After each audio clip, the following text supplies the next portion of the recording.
Hello and welcome to a special Villa View. Gerard Houllier has been taken into hospital this morning.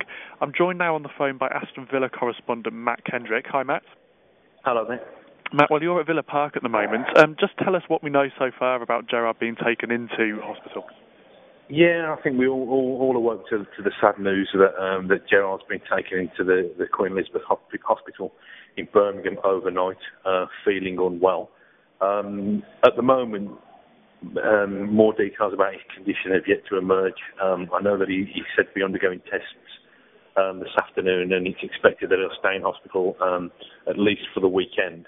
So yeah, it's still a bit sketchy at the moment, but obviously when it comes any news like that about Gerard, given his previous health problems from his time at Liverpool, obviously everybody's concerned and hoping that it doesn't materialise as anything serious, and he'll be not only back up on his feet but back at Villa Park and back in the dugout to complete the job he started as soon as possible. And we believe that he's been visited by some of the senior members of the management team from Villa and also by his family, of course. That's right, yeah.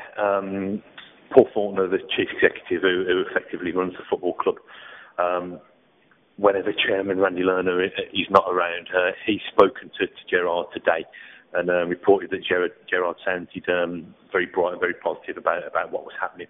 I know Gary McAllister, Gerard's assistant manager, has also spoken to him this morning, and they're both set to visit him at the QE this afternoon. Believe that his wife is also by his side.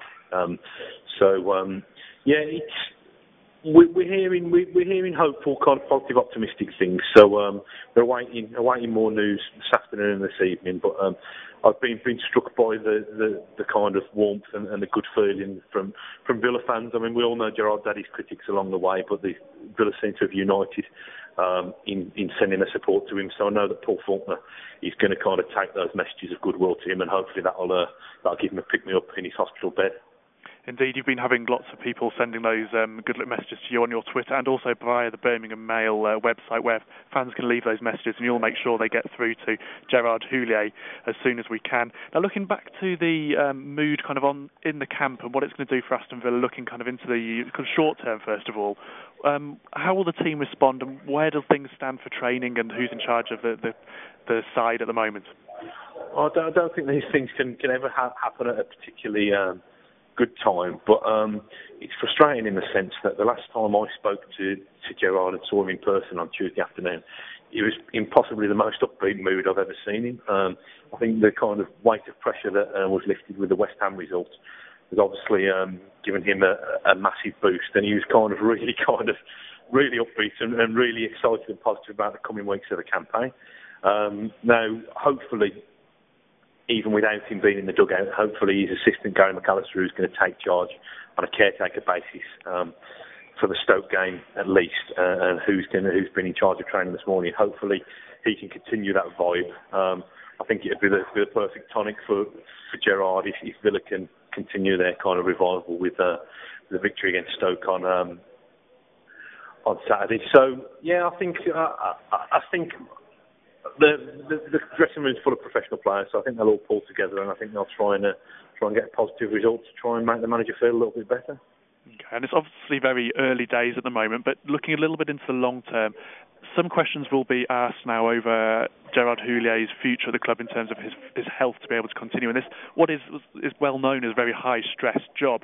Have you got any thoughts on that at this early stage?